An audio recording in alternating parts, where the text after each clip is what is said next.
Today we're going to do stuffed green peppers over a potato dish.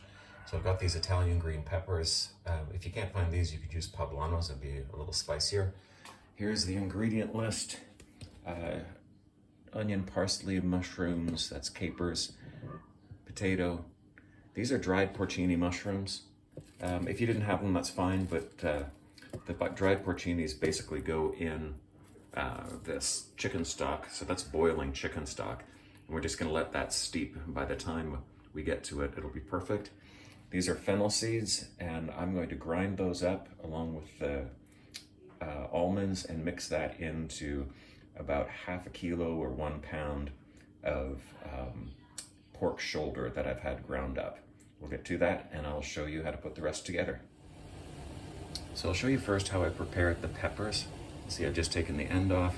I've cleaned out most of the seeds, and they're going to go into boiling water, not just to blanch them. You want them in there for a good 4 minutes to actually start the cooking.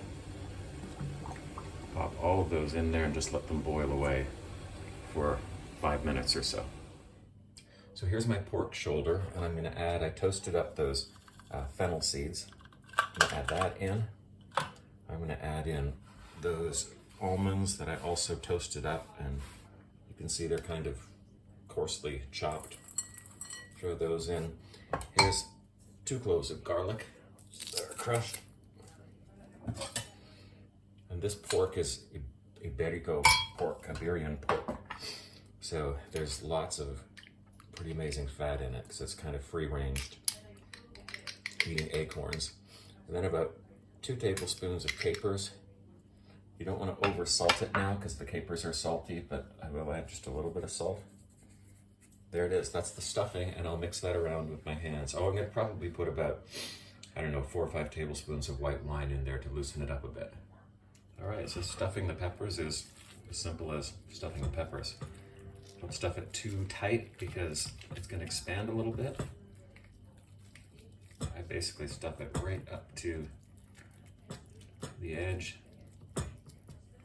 There it is, it's all the way down in there. And I'll do the other ones. So here's the potato stuff. We start by chopping these onions. Do the same with the mushrooms. And I'll do the same with the potatoes, but you don't need to see that.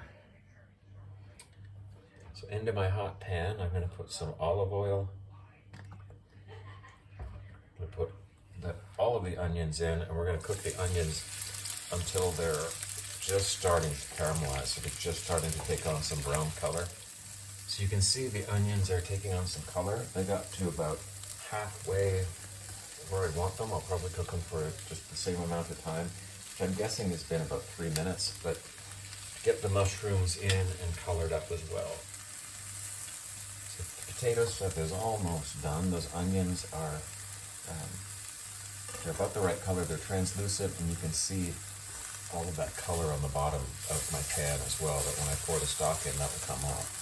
So I chopped that parsley fairly fine. I'm going to throw that in, give that a mix, and then I'm going to arrange, try to get this as flat as possible now, and arrange my potatoes around there, which I've also sliced fairly fine. I think if you start in the middle, it works better. And then I'm going to add in that chicken stock that had the porcini mushrooms, the dried porcinis in it. I'm going to get it just, that's really loud. I'm going to get it just to cover the potatoes. And watch right at the end, don't pour it all in, because there is almost always a little bit of grit. Doesn't quite cover the potatoes, just add a little bit of water to make it cover.